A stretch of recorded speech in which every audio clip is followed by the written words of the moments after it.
دنیا بھر میں اس وقت ایک بڑی خبر زیر بحث ہے جہاں سابق امریکی صدر ڈونلڈ ٹرمپ نے ایران کے خلاف ممکنہ فوجی کارروائی کا عندیہ دیا ہے۔ میڈیا رپورٹس کے مطابق ٹرمپ نے کہا ہے کہ وہ ایران پر ایک محدود حملے یعنی لمیٹڈ اسٹرائک پر غور کر رہے ہیں۔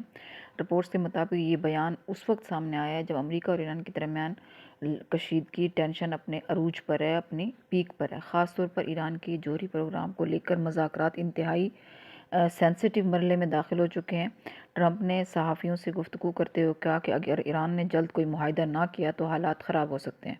انہوں نے کہا کہ ایران کے پاس تقریباً 10 سے 15 دن ہے کہ وہ کوئی فیصلہ کرے، ورنہ امریکہ دوسرے آپشنز پر جا سکتا ہے۔ ذرائع کے مطابق جس محدود حملے کی بات کی جا رہی ہے اس کا مقصد مکمل جنگ شروع کرنا نہیں ہے بلکہ ایران پر دباؤ ڈالنا ہے۔ بظاہر تو یہی لگ رہا ہے کہ تاکہ وہ امریکی شرائط ماننے پر مجبور ہو جائے۔ اطلاعات یہ بھی ہیں کہ ممکنہ حملے ایران کے مخصوص فوجی یا حکومتی اہداف پر کیے جا سکتے ہیں۔ دوسری جانب ایران نے انتہائی سخت رد عمل دیتے ہوئے خبردار کیا کہ اگر اس پر حملہ کیا گیا تو وہ خطے میں موجود امریکی مفادات کو نشانہ بنا سکتا ہے۔ ایرانی حکام کا کہنا ہے کہ وہ جنگ نہیں چاہتے لیکن حملے کی صورت میں بھرپور جواب دیا جائے گا۔ ماہرین کے مطابق اگر امریکہ واقعی کوئی فوجی کارروائی کرتا ہے تو اس کے اثرات صرف ایران تک محدود نہیں رہیں گے بلکہ پورا مشرق وسطیٰ ایک بڑے بحران کی طرف، ایک بڑے کرائسس کی طرف جا سکتا ہے۔ خاص طور پہ عالمی منڈیوں میں تیل کی قیمتوں اور خطے کی سیکیورٹی صورتحال پر بھی اس کے گہرے اثرات پڑ سکتے ہیں۔ اب سب سے بڑا سوال یہی ہے کہ کیا یہ صرف دباؤ ڈالنے کی حکمت عملی ہے یا واقعی کوئی فوجی کارروائی ہونے جا رہی ہے؟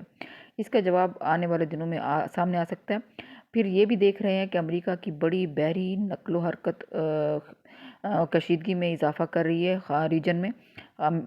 یعنی آج کل میں ہی امریکہ کا جدید ترین اور سب سے طاقتور بحری بیڑا یعنی U S S Gerald R Ford carrier strike group تیزی سے کیریبین سی سے سفر کرتے ہوئے میڈیٹرینین پہنچ گیا ہے۔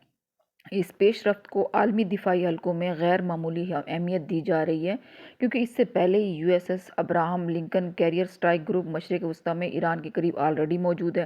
پھر امریکی فضائیہ کے درجنوں جدید لڑاکا طیارے ہیں جن میں اسٹیلتھ فائٹر بھی شامل بتائے جا رہے ہیں، پہلے ہی خطے میں تعینات کیے جا چکے ہیں۔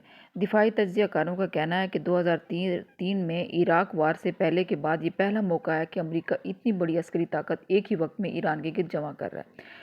امریکہ کے ممکنہ اصل مقاصد کیا ہو سکتے ہیں؟ ماہرین کے مطابق اس فوجی بلڈ اپ کے پیچھے کئی ممکنہ مقاصد ہو سکتے ہیں۔ ایران پر زیادہ سے زیادہ دباؤ یعنی میکسیمم پریشر اسٹریٹجی۔ امریکہ ایران کو نیوکلیئر پروگرام، میزائل پروگرام اور خطے میں اس کے اتحادی گروپس مثلاً حماس، حزب اللہ وغیرہ کی حمایت سے روکنا چاہتا ہے، بڑی فوجی طاقت دکھانا چاہتا ہے۔ مذاکرات میں نفسیاتی دباؤ بڑھانے کا طریقہ بھی ہو سکتا ہے۔ اور ممکنہ فوجی کارروائی کی تیاری اگر مذاکرات ناکام ہوتے ہیں یا کوئی بڑا واقعہ پیش آتا ہے جیسے اسرائیل ایران براہ راست جنگ، تو امریکہ فوری حملے کی صلاحیت رکھنا چاہتا ہے۔ تو کیریئر اسٹرائک گروپس دراصل موبائل فوجی اڈے ہوتے ہیں۔ اسرائیل کی سیکیورٹی کو یقینی بنانا امریکہ کا سب سے قریبی اتحادی اسرائیل ہے۔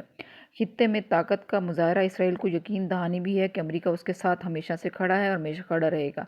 پھر ابنائے حرمز کی حفاظت۔ دنیا کی تیل سپلائی کا بڑا حصہ ابنائے حرمز سے گزرتا ہے۔ اگر ایران اسے بند کرنے کی کوشش کرے تو عالمی معیشت متاثر ہو سکتی ہے، اس لیے امریکہ پیشگی تیاری کر رہا ہے۔ پھر ایک اور ریزن بھی ہو سکتی ہے کہ خطے میں جو اتحادی ممالک ہیں ان کو بھی پیغام ہے۔ خلیجی ممالک جیسے سعودی عربیہ اور یونائٹڈ عرب امارٹس کو یقین دہانی دینا بھی ایک مقصد ہو سکتا ہے کہ امریکہ اب بھی خطے میں طاقتور موجودگی رکھتا ہے۔ پھر جنگ ڈیٹرنس بھی ہو سکتی ہے۔ بعض تجزیہ کاروں کے مطابق یہ طاقت جنگ شروع کرنے کے لیے نہیں بلکہ جنگ روکنے کے لیے بھی ہو سکتی ہے، یعنی ایران کو واضح پیغام دینا ہے کہ کسی بھی جارحانہ اقدام کی قیمت بہت زیادہ ہوگی۔ کیا جنگ کا خطرہ واقعی بڑھ گیا؟ حقیقت یہ ہے کہ براہ راست امریکہ ایران جنگ دونوں کے لیے مہنگی اور خطرناک ہوگی، لیکن غلط اندازہ یا کوئی حادثہ جنگ کو بھڑکا بھی سکتا ہے۔ موجودہ جو فوجی نقل و حرکت خطرے کی سطح بڑھا سکتی ہے، اس لیے دنیا بھر میں اس صورتحال کو انتہائی حساس قرار دیا جا رہا ہے اور اس کو کوئی عام صورتحال نہیں دیکھا جا رہا۔ لوگ یہ بھی کہہ رہے ہیں کہ یہ لگتا یہ نہیں ہے کہ یہ صرف ایران کا ہی ٹارگٹ ہے۔ یہ جو اتنا بڑا بلڈ اپ اور یہ کوئی دور رس اور کوئی بڑے میگا ان کے منصوبے ہیں امریکہ اور اسرائیل کے، اور گریٹر اسرائیل کے حوالے سے بھی جو تھیوریز ایک گردش کر رہی ہیں، تو اس تناظر میں بھی لوگ اس کو دیکھ رہے ہیں۔ اب دیکھتے ہیں کیا ہے پوری دنیا میں۔ بہرحال اس چیز کو دیکھ کر بہت زیادہ تشویش پائی جاتی ہے۔